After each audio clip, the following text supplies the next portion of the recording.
Hey, what's up, guys? Coolio Vids here, and today we are going to be talking with TheReviewSpot yet again. I know it's been a while, but he's back on this channel. I was going to see how long you were going to go just talking about by yourself. Hello, everybody. Hello.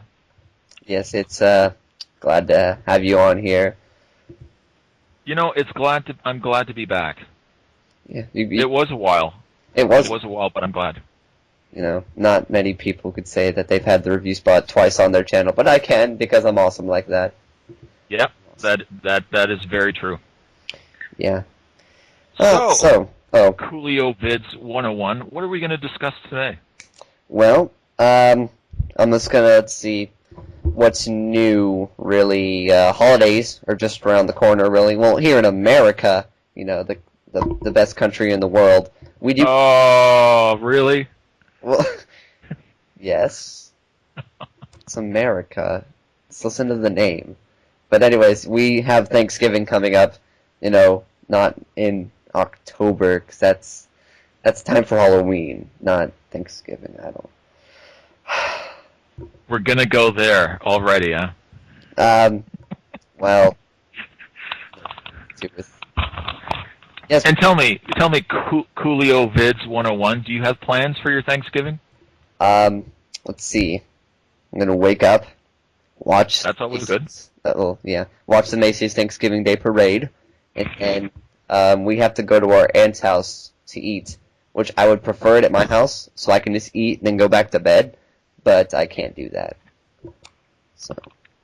And what would a traditional American Thanksgiving meal consist of in the Coolio Vids family?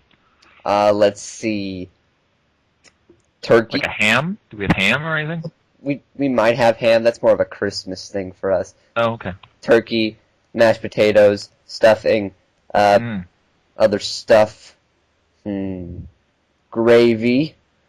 Yeah, you got to go with the gravy. More gravy. I love gravy. I always wanted to tell my mom, like, hey, why don't we just take something off of Epic Mealtime and then we'll just eat that. I wouldn't have no problem with that.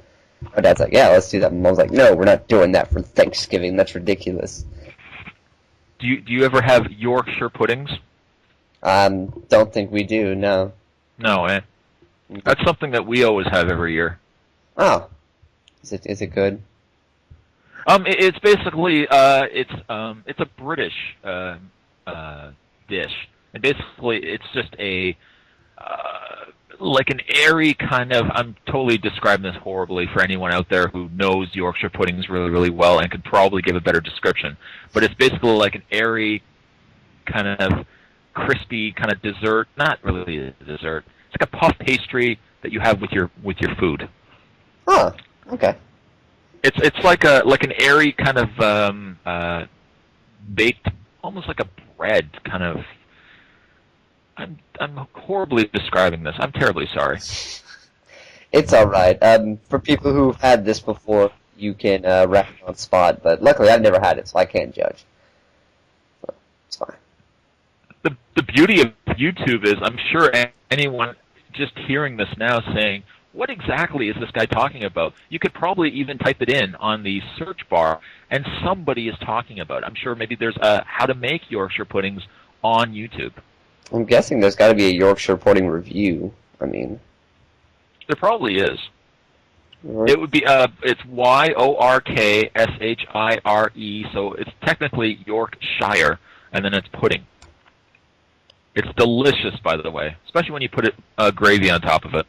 Oh yeah, there's several videos telling you. Hey, there's even one said, Christmas Yorkshire puddings, how to make recipe, Thanksgiving food. And I think one thing that they often say, at least my mother used to always tell me this, she used to say, don't run through the kitchen. This was back when I used to run in and out of the kitchen. Probably I was like, I don't know, 21, 22. And she used to say, don't run through the kitchen because the stomping will deflate the Yorkshire pudding in the oven. What was your response to that? My response is, don't tell me what to do, Mom. And for the record, actually, it really wasn't 21, 22. We're talking like 5, 6. Well, we'll let the viewers be the judge of that. But You know, that actually, I don't know, that sounds good. I might have to, like, make those one of these days. Or tell my mom to. I don't know. It all depends. See, Do I'd like you to... do you have sorry, do you have a Tucker's Marketplace in the U.S.? No, I have no idea what No, that is. it's like an all-you-can-eat buffet, but they have like carving stations, so they actually like it's really good at Christmas time because you can go up to it and there's like 7, 8 different kinds of potatoes, and then there's like turkey, ham, roast beef, Yorkshire puddings. There's like tons of gravies, and you basically just go up and it's all you can eat.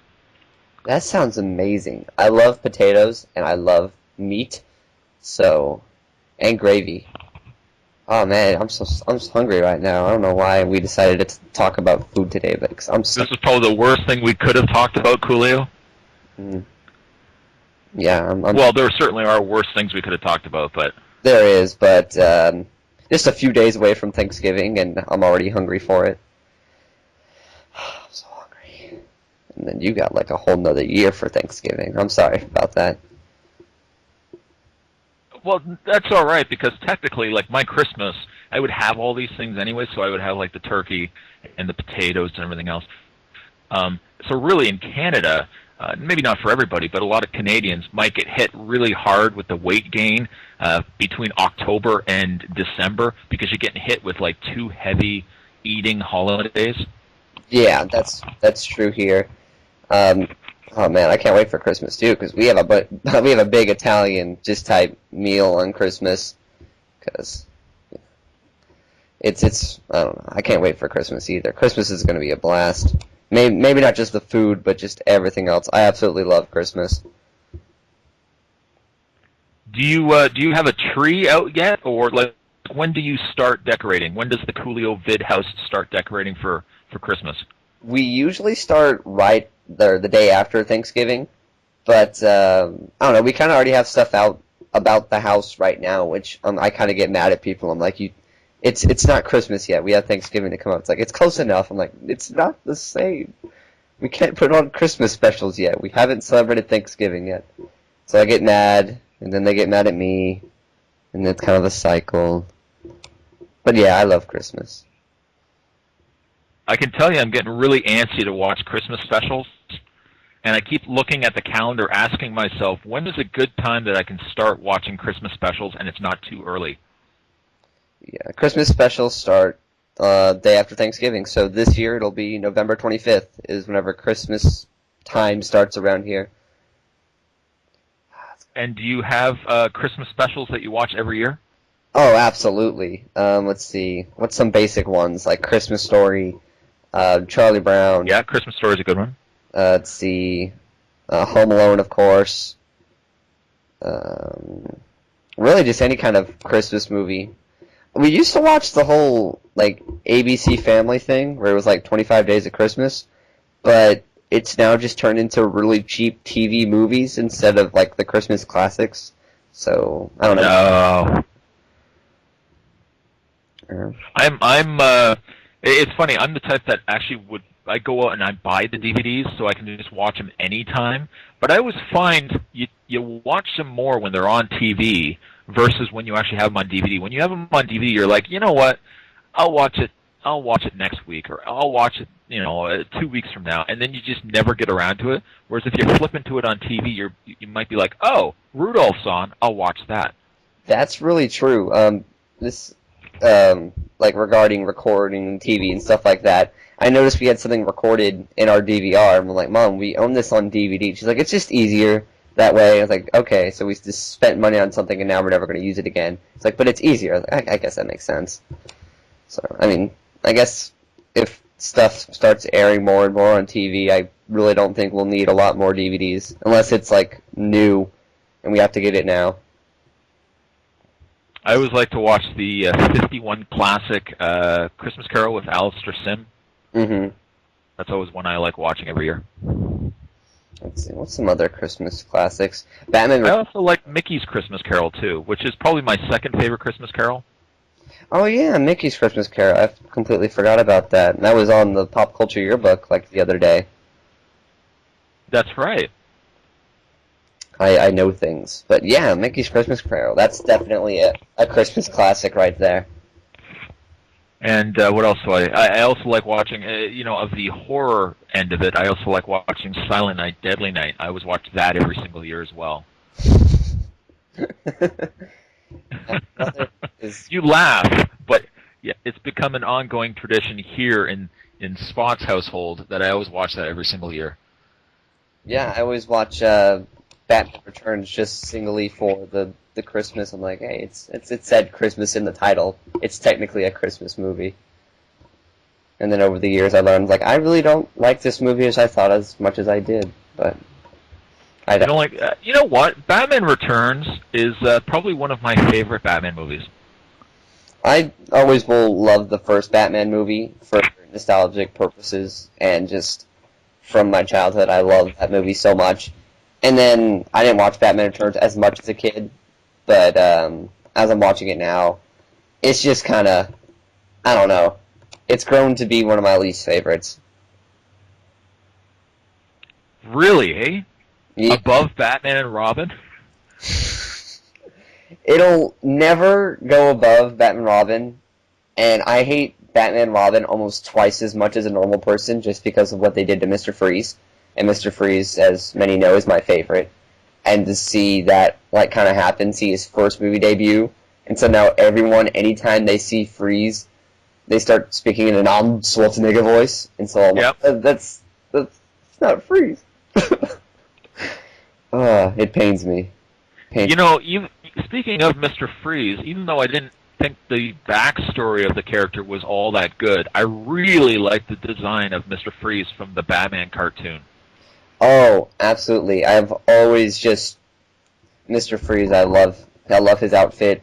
A lot of people didn't like his outfit in Arkham City, but I thought it was fitting and it looked nice. So I don't know. I'll always just love Mr. Freeze. It's amazing. I really liked that his dome in the Batman was just like ice. He Yeah, wasn't wearing like a dome helmet or anything like that. It was just like an ice, like it just had frozen up around his head. I thought that looked really cool. it was a cool, different take on Mr. Freeze, and I don't know. It's just kind of interesting to see because everything in that show was a little bit more dark and extreme. And so that's kind of more dark and extreme for Mr. Freeze to actually have ice.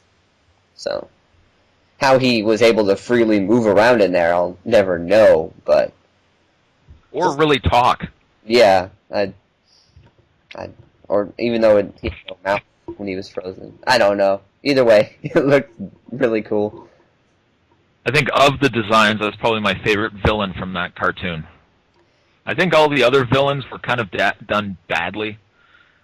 Yeah, the Batman was definitely known for its extremes on costume designs, extremely changing characters, Joker, Penguin, just everyone was very, I don't know, that was a very, very different show. Now, what do you think of the up-and-coming Batman cartoon that's coming? Coming. I said already coming, but... I was actually talking about this the other night with my dad because in the States here, the last episode of Brave and the Bold just aired Friday night, and which was an amazing episode, by the way. I don't know if you've seen it, but... I really liked Brave and the Bold because, I don't know, there's probably a lot of younger viewers that probably would have watched it and don't get some of the references, but I like how there's like little nods in that show to older viewers. Yes, definitely. The Brave and the Bold was definitely one of the coolest shows out there. One stands out to me is where I always like how that intro just before the show starts. There's that little opening kind of action sequence. And I think there was I don't remember the episode, but there was an episode where the criminals of Arkham break out and they're in the main yard of the asylum, and the camera pans across, and it's literally like every villain from the 50s Adam West show.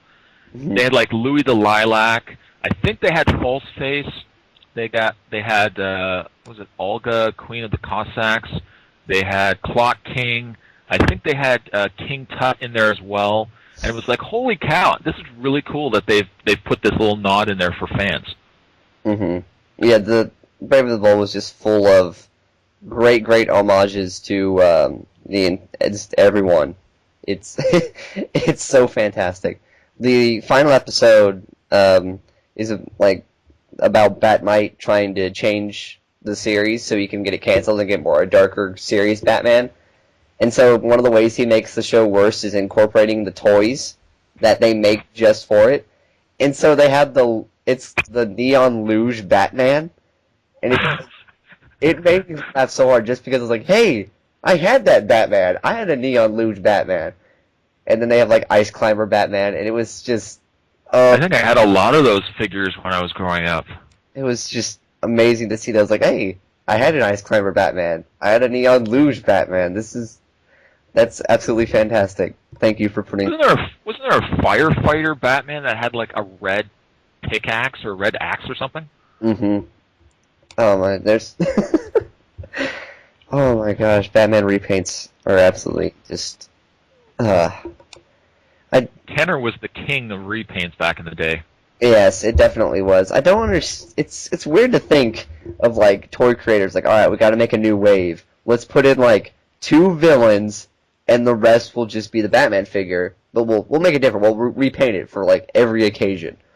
You know, like Batman goes to Hollywood. Let's just put on some sunglasses and hey, look, new Batman figure, kids. Yeah, and you know what? That's really baffling to me because I don't know. Maybe it was just the fact that I was an '80s kid. But when I was a kid in the '80s, I wasn't buying repaints of figures. I would always want to buy the figure that was in something that was in a show. So like I was really big into GI Joes when I was younger. So I always wanted to pick up the GI Joes that were in the cartoon. I wasn't really interested in getting repaints of a character that wasn't in the cartoon. Mm-hmm. You know, which makes sense. I mean, a kid watching it would want, the characters he knows and loves. Or at least, an intelligent kid. But it's interesting, though, that kids nowadays can just seem to want to buy anything. Yeah, that's kind of true. Actually, this was actually kind of fun for me in the Toys R Us the other day. We were buying Christmas presents, and this family was like, he said he wants the big Optimus Prime, and then it was like the $80 one, and I'm sitting here going, oh God, they do not want to buy that. I got to stop this. And so I was telling them, like, hey, I'm a review on YouTube, and just to tell you, this figure isn't really that good for play value. Unless your kid just likes repeatedly pressing buttons, he's not going to like it. Like, oh! Which one was it? The big Ultimate Optimus Prime. Oh, Ultimate Optimus Prime from the Dark of the Moon? Yeah, the one with the trailer and stuff. Oh, the trailer that turns into, like, his stilts, and then it gives him these wings, but you can't do anything with the toy? Yeah. It was, I was like, I don't want them wasting their money on this. I gotta help these people. And so a bunch of people were like, what do you think of this? Like, oh, that's good. What about this? No, don't get that. So I was helping people at Toys R Us, like, figure out which is the best toy, and I was like, I'm doing my job. And you actually said, hey, I review stuff on YouTube? Yeah. Coolio, that's really cool. Yeah, I felt like I needed some kind of credibility. I was like, hey, I'm a reviewer on YouTube, and I deal with this kind of stuff a lot, so here's my input. You better take I mean, it's really remarkable that anyone would, first of all, spend $80 plus tax on a single toy for a child. Mm-hmm.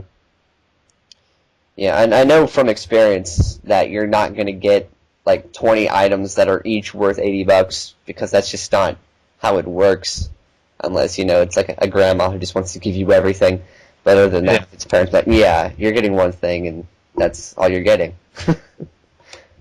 When it was Christmas for me when I was growing up, and G.I. Joe's was always really the big thing for me, I would always ask for, like, a vehicle, and then if I knew I was going to ask for a second vehicle, I could pretty much call it a day with my gifts.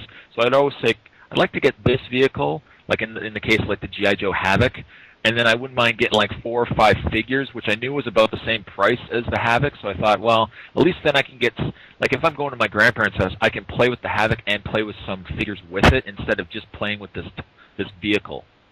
Mm-hmm. Yeah, that's actually really true with buying figures and stuff. My dad was really into G.I. Joe, and I hear the story a lot. Like, he got out of G.I. Joe as soon as the big, like, the U.S. flagship came out, and so my grandma was kind of like happy because she would have to buy that thing and take up a whole like room just for that big flagship. My friend had the U.S. flag, and I went over to his house, and I was so glad that I never got it because you just couldn't do anything with it. He had it pretty much propped up onto a table, and then he had like styrofoam around it to prevent it from moving. And I remember like all the actual platform of the flag was extremely fragile.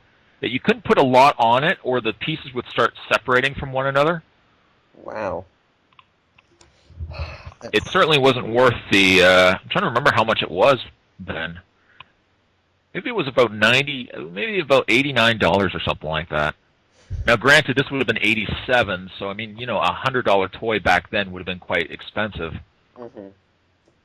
Yeah, nowadays it's like anything over the size of, I don't know, a table has got to be $100 or more. Well, you even imagine Transformers nowadays. A deluxe size Transformer, at least here in Canada, when Dark of the Moon was coming out, stores were actually selling them for $19.99. Wow, that's And I'm like, this is a deluxe class figure. This toy, like 2 years ago, would have been about $10, and now you're asking $20 for it. yeah, that's extremely ridiculous. Wow. I could not imagine buying a deluxe figure for that much. Wow. It's interesting. A lot of the prices. I don't know what it is like in the States, but in Canada, I don't know if it's just because it's harder for us to get stuff here sometimes that the price is so much higher. Those like the wrestling figures that are the something moments where they got like extra clothing and stuff like that. They're $35 for a single figure at Toys R Us. And I'm like, who's going to pay $35 for, you know, it's nice. Sure, Ultimate Warrior's got the full sleeveless, the jacket that goes down to his legs, but I don't want to pay $34.99 for a figure. Oh, wow, that's really weird because I saw that in the store, I want to say, yeah, yesterday, and they were like $16. Are you serious? Mm-hmm. That's so much better. Yeah, that was, I don't know. Not a lot of people are picking them up down here. I'd probably pick them up. I'd probably pick more of them up if the price was a little more reasonable on them. Just make a U.S. trip just for some wrestling figures. It'll be worth it. Or a lot of times, I end up. It's funny. I don't want to buy them in stores, so a lot of times I'll just go on eBay and I'll think, oh, okay, I'll get it on eBay. But then you don't factor in the exchange rate, sometimes the duty cost, and the shipping cost involved. Mm-hmm. Yeah, I went on kind of an eBay binge earlier this summer. Whenever I was just wanting to get some figures and whatnot, and then I noticed like a Green Ranger figure was really cheap, and so I bought it. And I was like, well, I don't know, I'm gonna have to probably get the rest of the team. And then before you know it, I was spending like $30 just on these figures. Like, wow, I was not planning that at all. I wanted something really cheap and convenient, but no, I ended up buying the whole Power Ranger line. That's usually how eBay works. Yeah, unfortunately. Or sometimes what I do is I figure it's not worth buying one figure from a single seller. So sometimes if I'm interested in something that he's selling, I might go to him and I'll check whatever he is selling. I'll be like, okay, well, if I can buy like 2 or 3 items from it, it's worth having it delivered. Mm-hmm. Yeah, that makes sense. So what's the most recent purchase you've gotten? Let's see, I haven't bought. Oh wait, yeah, the recent toy I've bought was, which was really really cool to find, is at a Kroger, which I was even surprised they had these figures. But I found the DC Universe Classics Joker, and I was freaking out. I was like, oh, Mom, look what they have. She's like, what? Joker. It's like, dude, are you gonna buy it? Yes. So I grabbed the first one I saw, and it was just, oh my god, I love this figure so much. What now, was that the Wave 10 Imperiex Joker, or was that the All-Star Joker that was just the repacket? The All-Star Joker. It was the All-Star, right? Mm-hmm. Is it any different than the regular Joker? Not really, no. Not that I can No. notice. Yeah, I'm gonna get that, and then I asked people for the 2-pack of Harley and Joker for Christmas, so I can have a Harley to go with it. That's a nice set. Yeah, I saw your review of it. It was really. The original Harley Quinn is just horrible compared to that. And you know what? It's bettered a lot of collectors that missed out on some of the earlier figures now that they're re-releasing them in 2-packs, because like the paint is so much nicer on these new 2-packs versus the original. Like even like the superheroes figures, like the Batgirl, the Azrael, and stuff like that. Getting them now, and I noticed the Review Revolution was doing. He did the Lex Luthor Supergirl 2-pack, and the Lex Luthor looks so much nicer in that pack than it did in the original superheroes single pack. Yeah, they're really upping it, and I was actually kind of worried about that 2-pack, the Joker and Harley. I was like, oh, wait a second. I was like, I hope she doesn't have a blue face like the previous Harley. But luckily they fixed it, and they picked all the colors and stuff, and it looks really nice. It would have been nice, and they probably weren't thinking that far ahead, but it would have been nice if they had included a red hood, a dome, in case you didn't want to have it as the Joker. That would have been really awesome. That would just like that extra little bit of nod would have been nice. That would probably make the pack even more just awesome than it already is. Oh wow, that'd be really great. So Coolio Vids. Yes. Do you have any reviews lined up for this Christmas? For the viewers out there listening to this delightful podcast right now?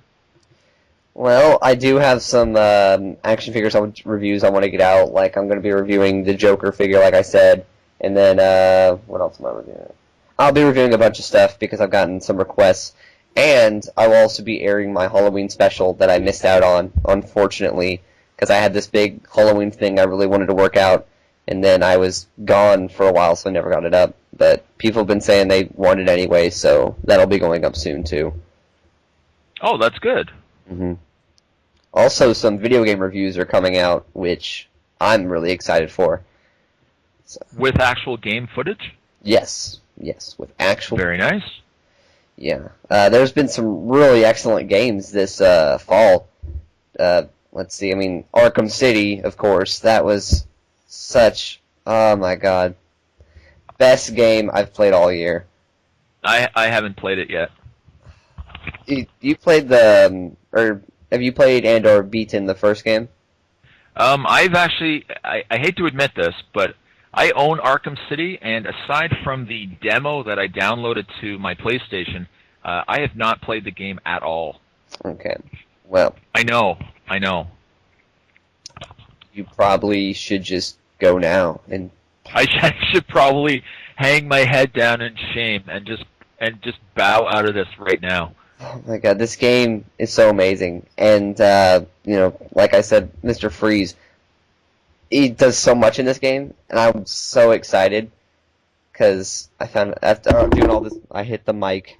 I'm sorry, headphone users, if you just died, but Mr. Freeze does so much, and I got so excited. Because it's so awesome in this game, and I'm just giddy as a schoolgirl. Oh my god, it's such an awesome game. So have you beaten this game yet? Yes, I have. Oh, you have, eh? The story, I have beaten all the side missions, and I've collected all 400 Riddler challenges. Well, aren't you something? I put a lot of time into this game just because I was like, alright, I cannot put this game down, so I better I just played the crap out of this game, and yeah, there's a lot of stuff to do, but it was definitely worth it. It is worth every penny. A lot of people have asked me, do I play a lot of video games? And the truth is, I really don't. I really don't play many games at all. I go to work in the morning, I come home, and by the time I'm actually sitting down doing anything, it's around 7 o'clock. And I really don't have a lot of time that I want to pick up a game. Because the biggest problem for me, and you know what, this could be the fact that I'm in my 30s saying this, but I find the biggest problem for me is I don't want to sit down and play a game, and then all of a sudden I realize, holy crap, I've just spent 5 hours of my day playing this. Oh my god, I sound like an adult. I could do happily and just be like, all right, I just spent 5 hours on this thing, and I'm not even halfway through. Like I mean I used to game a lot, and I used to play a lot of PC games, and it was probably when I had a lot more energy. I'd go out if I went on a date or something like that. I'd come home, I'd start playing the game, and then all of a sudden I stopped playing online with people. I look at the time; it's like 4 in the morning. I got to get up at 7:30. I had all the energy in the world. Nowadays, I don't know what's happened to it. That's what happens when you get old. You've gotten old, unfortunately. I've gotten old, Coolio. It ain't right. Luckily, I'm still young in my physique, and I can play games until, I don't know, I need to go to the bathroom. Or you could just wear Depends and just play through. Yeah, I've been known to do that from time to time. I still don't understand how people have so much money, because, I don't know, I bought Arkham City, and I was completely out of money, and I'm still broke right now. And then a week later, or not a week later, about a few weeks later, Skyrim comes out, and everyone buys that. And then Modern Warfare 3 comes out, and everyone buys that. I'm like, how are you getting this much money to pay for these games? And it's weird seeing these people buy all these games, because they're spending over $200 in, like, video games a week. I can't do that. That's just... And you know, the thing is, a video game is not cheap. I mean, what's a regular game cost now? A disc-based game, about $65 or so. Yeah, around 50, 60, around there. Yeah, I think like Arkham City, I think in Canada here was about $69 or so. Yeah. I mean, it's nothing. And I'm going to date myself here. It's nothing like the old NES games where you could go into a store and a game was about $20 to $25. Yeah. And you could put down like an allowance that you had saved, even for like a week or two, and buy a game. Nowadays, I don't know where people get money for these games. Yeah, I was actually wondering that the other day, because I really had no idea how much games were costing back then. But, geez, they're really expensive right now. I understand how people can buy multiple games in a month. I get one, and that'll last me about, a few months, because I can't afford anything else. And for me, I find the hard part is I have good intentions. I'll buy these games, and then as soon as I get them home, I'll play them for a little bit, and then I'll buy another game. I haven't done this in a while, and I buy another game, and then the other game just kind of, I don't play it. Yeah, after a while, I did make a new rule for myself. It's like, all right, I can no longer buy new games until I beat the one I just bought. So that's... I had what was it? I bought a good example is I bought God of War 3, and I said to myself, I'm totally going to sit down and play through God of War 3. And then somebody was telling me, it was a friend of mine was telling me, dude, you should try Bayonetta. And I said, okay, I'll try Bayonetta. So I bought Bayonetta, started playing that. All of a sudden, God of War, completely forgotten about. I haven't even gone back to God of War 3 yet. Wow. Yeah. Yeah, what was it? Yeah, I beat Arkham City, and then luckily Sonic Generations, which was a fun game, I will give it that. I beat that thing in like 5 hours. That was a really short game. So is there? Now you were saying what other games are you looking forward to getting? Skyward Sword is going to be my next The Legend of Zelda game. Yeah. I'm super excited for that. I can't even describe it. I've heard it's pretty easy, but I really want to get the new Kirby game. Oh, the Return to Dreamland? That looks really fun. And I've always loved Kirby. I remember getting Kirby for the original green screen Game Boy. I got it for actually Christmas when I was younger, and I've always loved Kirby. Kirby's a really fun thing, and I feel like people underestimate them. And yeah, I do hear the new one's a little too easy. But, it does look like a lot of fun. And so I'm hoping to either rent that sometime, or I think my brother might get it for Christmas. And I also wouldn't mind getting the Donkey Kong Country. Yeah, the Donkey Kong Country Returns was a very, very difficult game, but it was very fun. Yeah. Is there any games you regret buying? They usually have the title Sonic in there somewhere. Uh, Uh, yeah, it's either a Sonic game or a movie game. Usually somewhere around there.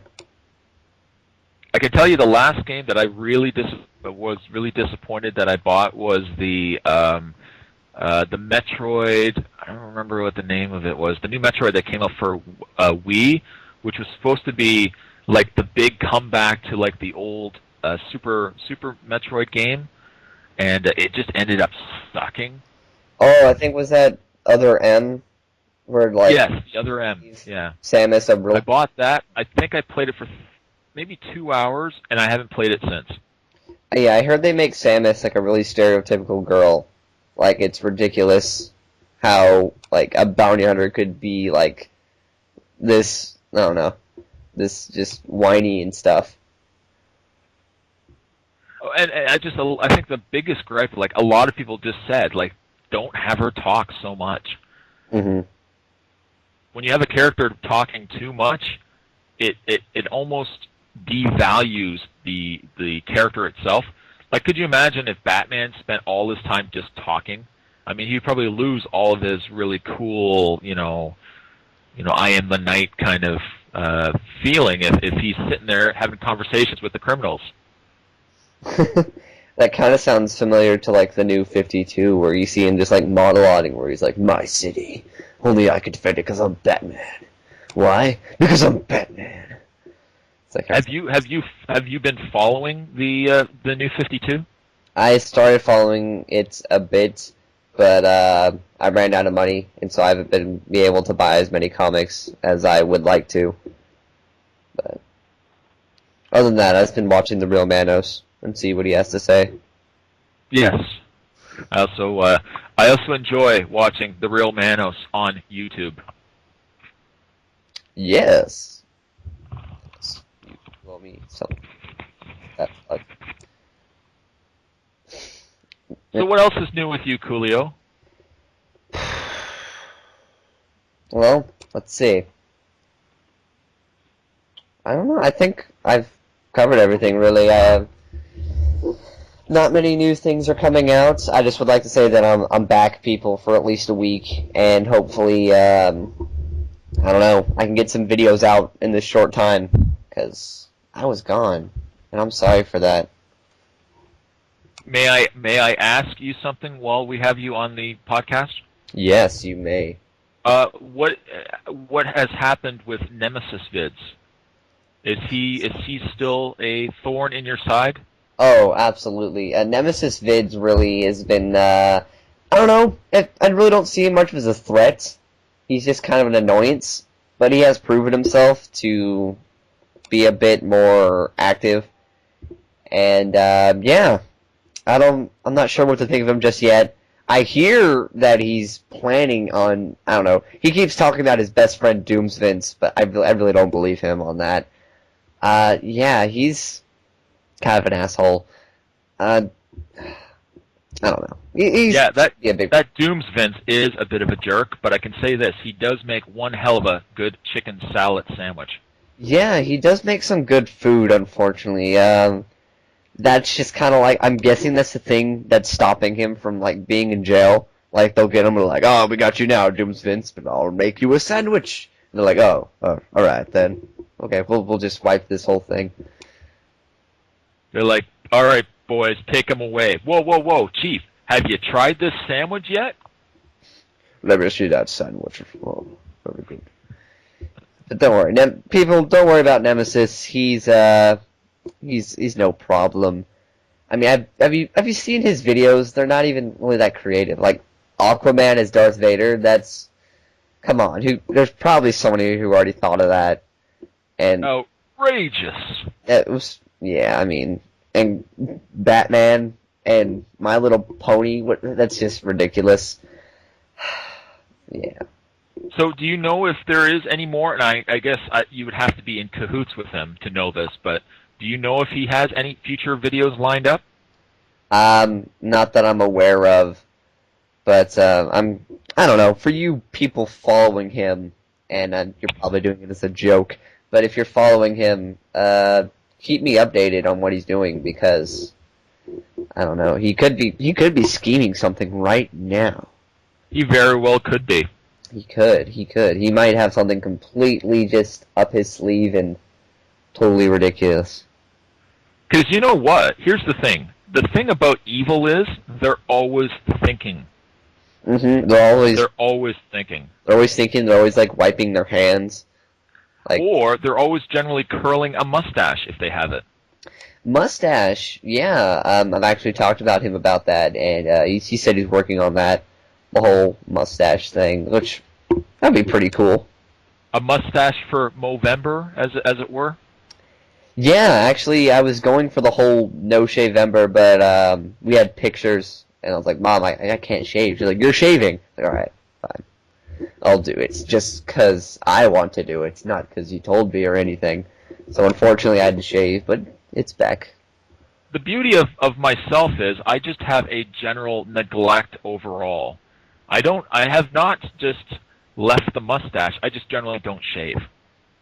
And people will say, "Hey, Spot," although they don't say that out in public, but they say, "Hey, are you supporting Movember?"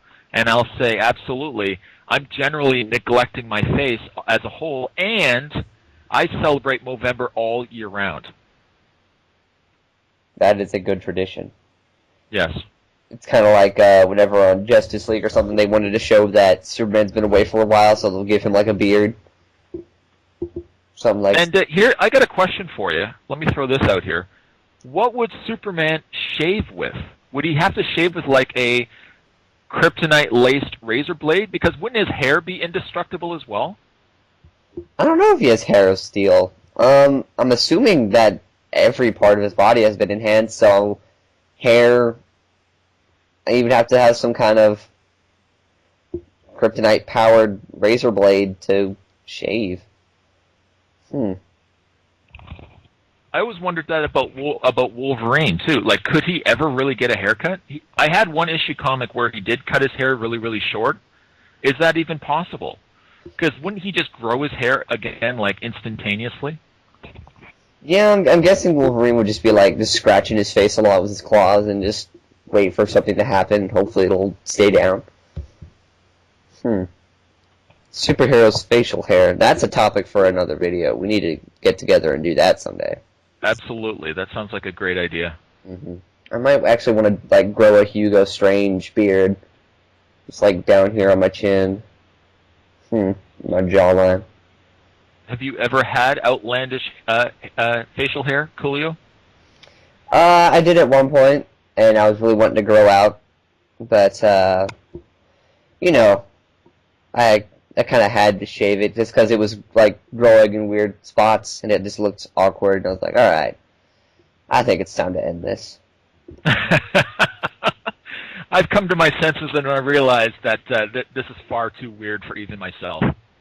Yeah, and that's actually something really hard to do with me. So, I mean, I've got my hair head-wise. It's always kind of in a weird place. It's either really like wavy or combed back. It all depends.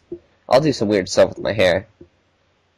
Facial hair. That's something I still need to master.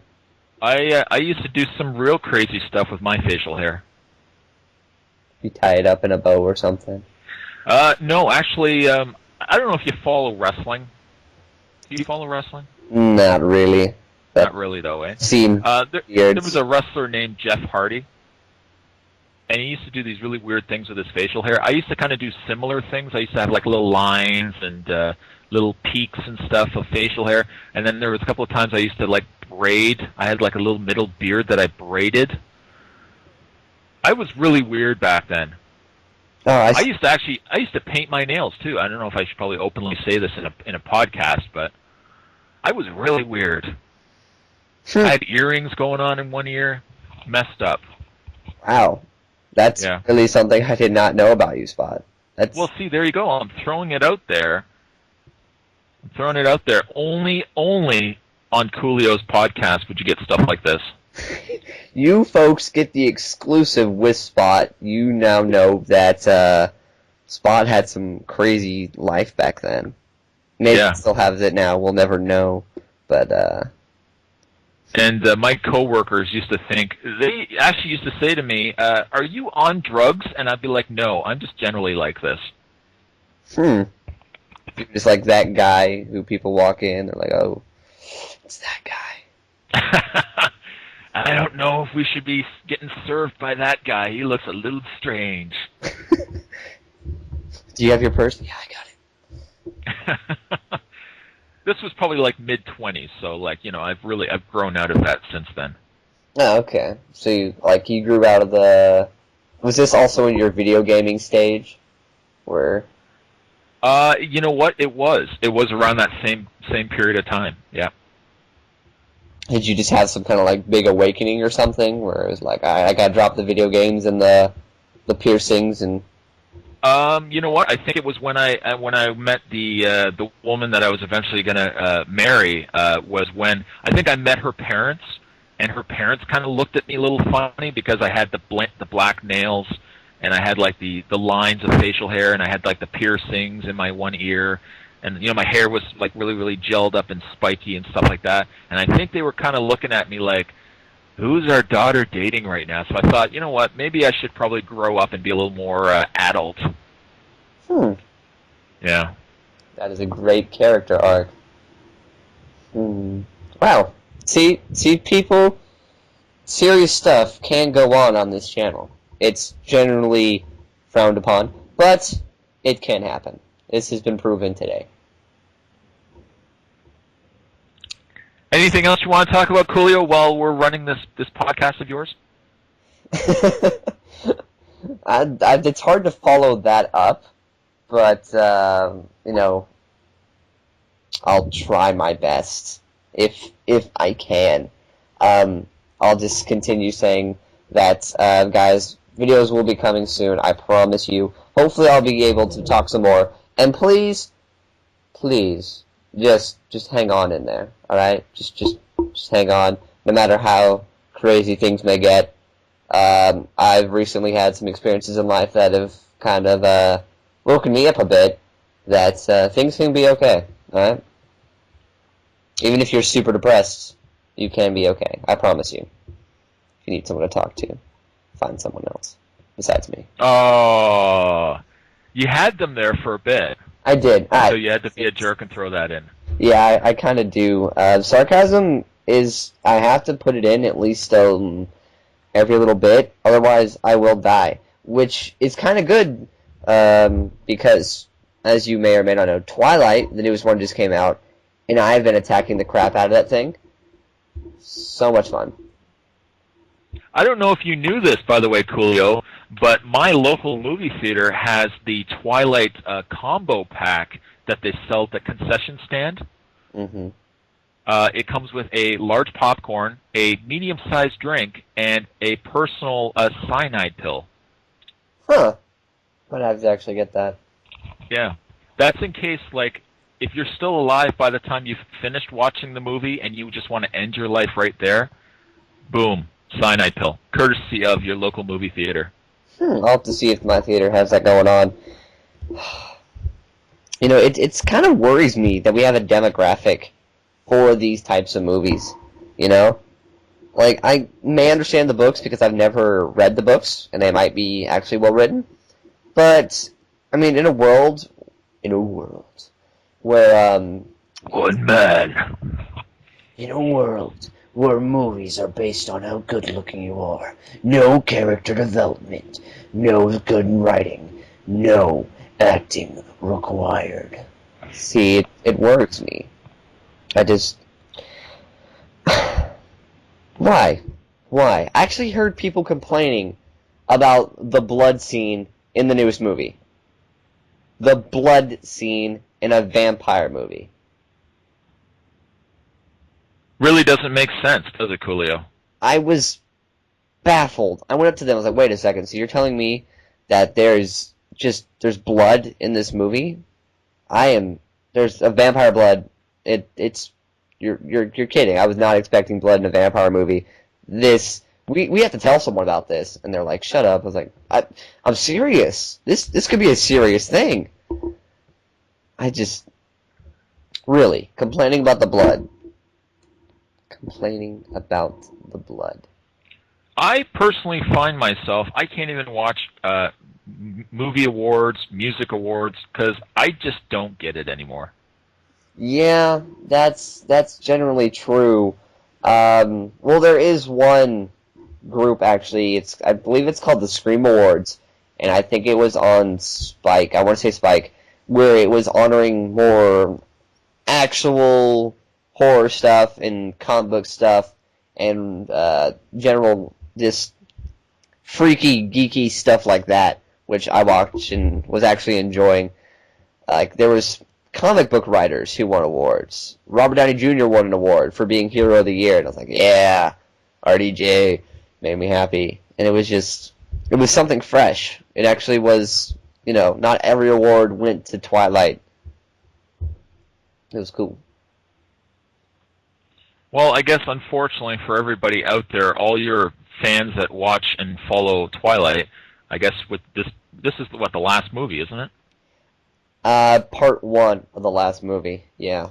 Oh, part one. We still I have got stomach through a second one, huh? we have another part two.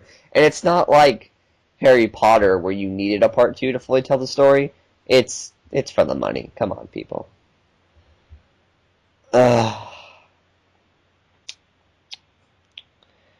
Hopefully, just hopefully, this will be a fad just like everything else, and the next decade will be better. We can only hope, right? Well, that's the thing. That's the beauty of it. And this generation, at some point, will be looking at the stuff that comes out in the next decade and be thinking, what? Why are they interested in this? I just don't get it. Yeah, hopefully, people like me will learn to love it because, I still love things from the 80s and 90s and almost despise things out today. Like, one of my favorite movies of the year was Super 8, just because J.J. Abrams loves the 80s, and so I'm like, hey, I like J.J. Abrams because he loves the 80s, why not? So, I haven't seen that movie yet. yeah, it was really good. It was a extreme homage to Steven Spielbergian type films. So, I really liked it. It was my kind of movie. Then again, this is coming from the guy who was also super obsessed with the Green Lantern movie, and a lot of people didn't agree with me on that, so, Well, you know what? I'll back you on that, Coolio. I liked the Green Lantern movie. I really liked it. A lot of that is from fanboyism, but I like it. And It wasn't great, like it wasn't spectacular, yeah. but you know what? For a first movie of what could possibly, hopefully, be a trilogy, you know what? You have to have character, a backstory, character development. Maybe there might not be a lot going on in the first movie, but then that's something you look forward to in the second. Yeah, I mean, it is Green Lantern. Green Lantern would be extremely hard to tell an origin story in one movie. Green Lantern has one of the biggest mythos in almost all of, like, DC, just because of all the different lanterns and all the stories and what it means to be all this stuff, and just, there's a lot of intertwining and so much more to delve into Green Lantern. And really, when you think about it, Green Lantern unfortunately fell into the same problem that most first movie entries fall into, is that they almost create a movie-based villain for the first movie, as opposed to going with what fans would immediately think, okay, yeah, go with that one. Like, I understand that Parallax obviously is taken from comics, but I think a lot of people were looking at it saying, he's just fighting this big, giant energy creature. You know what? That's been done all the time. Mm-hmm. And look at, trying to think of a good example. Well, look at the original Ang Lee Incredible Hulk. They didn't put him against the leader. They didn't put him against Abomination. They instead put him against his father, who is this energy. I don't know if I'm really the absorbing man. I don't know if I'm really just made up for the movie. There's a lot of movies that do that. They make the big mistake the first movie entry where they want to do they make up something for the purpose of the movie instead of giving the fan nod. And it's usually only until like the second movie that they get it right. Yeah, that's really true. I was really kind of worried whenever they said Parallax is the first villain, because I was like, really, Parallax? That's kind of one of the biggest like villains in all of Green Lantern. He caused Hal Jordan to go insane, which took an extreme long time for him to even come back from that. Not really sure how they did it, and they kind of just summed it up with him throwing him in the sun type deal. But hopefully that's not the end of Parallax, because that would be really, really bad. And if I can also throw this out here as well, for people that hated Green Lantern, look at Star Trek the Motion Picture and tell me how bad and boring that movie was, and then look at what was right after. Wrath of Khan, baby. Wrath of Khan. That's right. I mean, they definitely got it right with the sequel on that one. That was definitely an awesome movie. Speaking of Star Trek, I can't wait for the next one, which is coming out, I believe, next summer. It's got a lot of things to contend with, but I don't know. I'll be seeing it definitely. I'm looking forward to seeing it. I don't know. Did they revealed the villain? Didn't they already? They said it's rumored to be Klingons. Because my way of thinking is it should be a Klingon sequel. Yeah, it makes sense. And I really hope, it doesn't seem like Abrams would go this route of just, carbon copying what was already done. I'm really hoping they never bring a Khan in. They never bring in characters that have already been in other movies. Like, create this as a new franchise. Mm-hmm. And hopefully they don't do a movie about space whales either. I didn't mind really the space whales. It's just, I don't know. I can't not think about that movie and just laugh. It's just, I don't know. It's like, what's that movie revolve around? Whales. Oh, okay then. But Part 4 was one of the strongest sequels. It really was. It's just, But yeah, Star Trek, I hope that's going to be great. There's going to be a lot of great movies next summer. I'm super excited for next summer. What else is coming out next summer, Coolio? All AAA titles. We got Avengers, Spider-Man, and The Dark Knight Rises. So hyped. Extremely. Really a shame that Dark Knight Rises could not have been called something else. Yeah, I'm not really sure what to think about the title. It's going to be a good movie, but still, like, whose idea was it to call it that? Was it I want to know really if it was the studio, because it seems like something the studio would do. Be like, hey, The Dark Knight was really successful. We got to make sure this has the same title, because the last one wasn't called Batman, but this one is basically Batman, because I think Batman's a Dark Knight. Isn't that what the title's based off of? No one's like, yeah. Like, okay, let's make sure that's in the title. I mean, they could have called it anything else. They could have called it Shadow of the Bat. They could have called it the Caped Crusader. I guess Caped Crusader is probably a little hokey for Nolan's universe, but they could have called it something other than The Dark Knight Rises. Yeah, I don't know. It kind of makes you think about, I guess, that it makes some sense because in the last movie he did kind of fall. Like, he's no longer the hero everyone thinks he is. So, I guess it's time for him to rise. They could have easily just called it Batman Nightfall. They really could. I would be perfectly fine with that. That would actually... that would be just amazing if they did. But. I can't believe I'm actually saying this for being such a huge Bane fan, but I'm really surprised that they made Bane the main baddie in this one. How so? Really surprised, actually.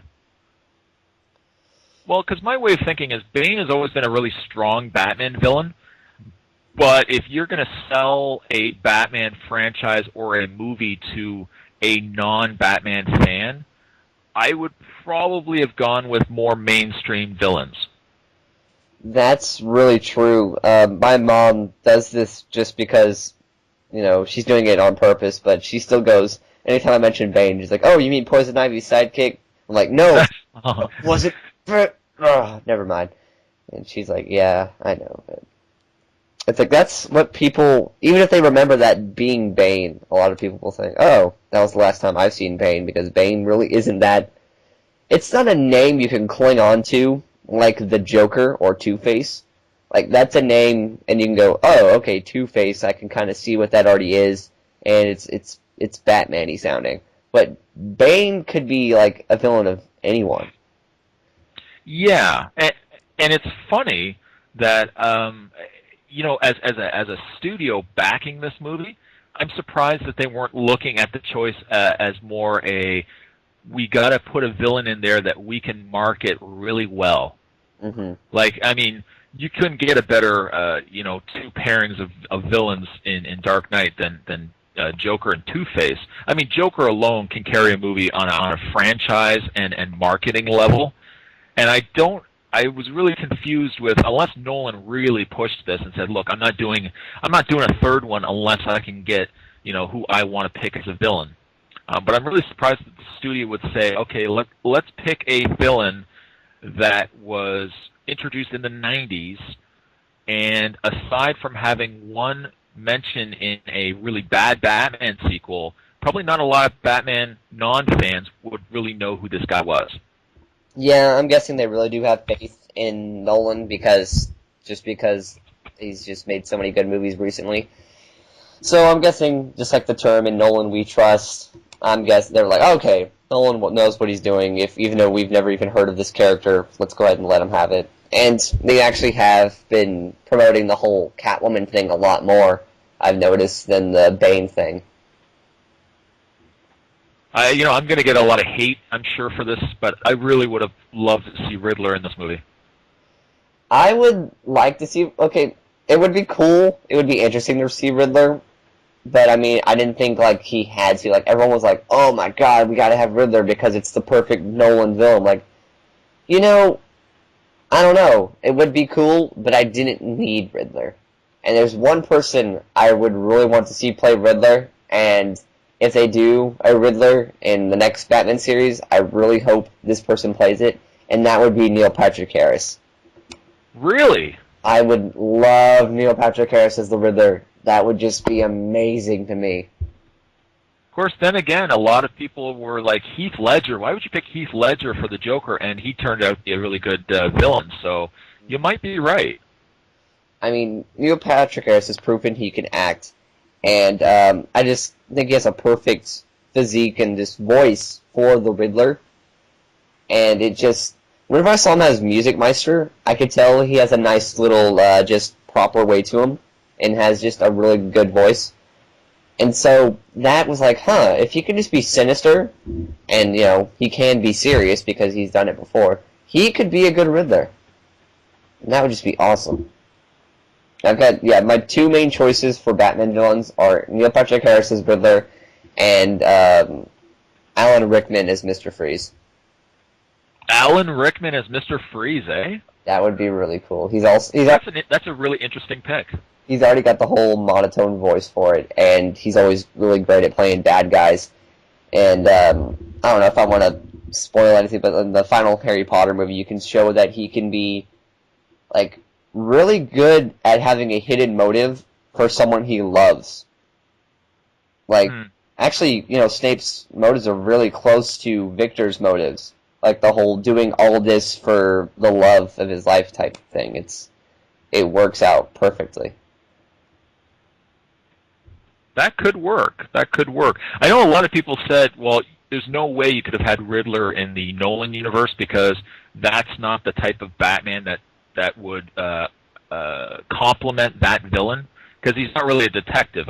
I remember I commented this in, I think it was one of Geekvolution, Captain Logan's videos, about how I wish Riddler had been in it, and a guy had commented down below, Riddler would have been a good idea, but it wouldn't have worked with that kind of Batman. Yeah, and I could see where he was going, because that Batman, they haven't, aside from Batman's gadgets, they haven't established that this Batman is the detective, the one that could really outsmart a very smart criminal. Well, there was it's just taking it to an extreme, but they made on College Humor a parody of if I Rick. saw that. I saw that. what comes Is out? it a helicopter? What comes out of a gun? Injustice. No. Okay. A. Bullets. How's that sound? What about B and C? There's no B and C. It's a trap. I actually posted on my Facebook wall. That's so funny. That was perfect. Of course, they make Batman a lot. I love how like the face is. 'Cause ever since that final scene in The Dark Knight where he's kind of like got his head tilted and he's talking about Harvey, it's so funny to see that. He's got the mouth open and his head cocked to the side. He's just injustice. Did you see the? I don't know if it was the follow up or the one that went before it, but it was where Batman goes into the wrong interrogation room and he's interrogating a birthday clown. Yeah, and he's like, two Jokers. He looks like Joker. It's like, no, that's not Joker, Batman. To tell you the truth, I kind of sort of knew that going in. But But I figured I'd gone too far already. he's like, he got not the beating he needed, but the one he deserved. You want a telescope?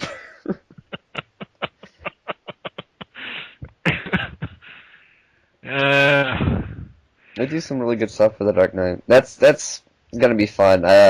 This Batman, yeah, was very brooding and oh no, wear Loki pants type Batman. And I want to know what they go for next in the next series. I hope they kind of say to. I guess it really wasn't Christian Bale's fault because he was probably told, give him a raspy voice. But I really hope they take that bass out that they added into Dark Knight and just give him back the raspy voice from the first Batman. Yeah, that makes sense. But don't make him so raspy. I think that was I think that really took fans away from the movie a bit by having him so raspy. Yeah, I didn't have as much problem as everyone else, but it was still kind of like, well, you don't have to be so, demonic with your Batman voice. I guess the hard part is, as a fan, you watch it and you think to yourself, well, I kind of like what Kevin Conroy did with the Batman, or I like what Michael Keaton did with Batman. He didn't have to do a really raspy voice. And then I think to myself, well, then again, the Nolan universe is a real kind of, this could happen in the real world. And if a guy is wearing a bat costume, he probably isn't going to talk like a normal guy. He's probably going to talk like he could rip your head off. Yeah, he would probably want to strike even more fear with the voice, which makes sense. I mean, the Michael Keaton, everyone was just freaked out by the fact that there's a giant bat, that all he had to do was kind of do the whisper, be like, oh, Batman, and then talk normally as Bruce, but, and then Kevin Conroy, I mean, he's Kevin Conroy. He's just, yeah. I swear to God, swear to me. Swear to me. Love that. I don't know. This is kind of a little off topic, but one of the funniest things in Arkham City is when you're interrogating people, like, because that's the new feature or whatever. Yeah. What Batman does, he'll be like, "Tell me or I'll hurt you," and they'll go, "I'll tell you," and then he hurts them. Like, he knocks them unconscious. It's... It's surprisingly enough, that was a really good Kevin Conroy impression. Thank you. Tell me or I'll hurt you. Okay, I'll tell you. Thank you. I'll be on my way. 'Cause I'm back. Swear to me. Oh, Bale, you're so much fun. Well, we are going on for about an hour now, and you said you had to be somewhere. So I think now is a good place to wrap this up. Sounds like a plan, Coolio. I've really enjoyed your podcast. Yeah, it was been really fun having you on here, as usual. We got to do this again sometime. Absolutely. Yeah, hopefully the viewers all enjoyed listening to us talk. I know I had fun talking, so hopefully you have fun listening. I don't know where I was going with that. Alright, so once again, this has been Coolio Vids. And this has been The Review Spot. And you swear to him now. And you never will. I'll see you guys later. See you guys later.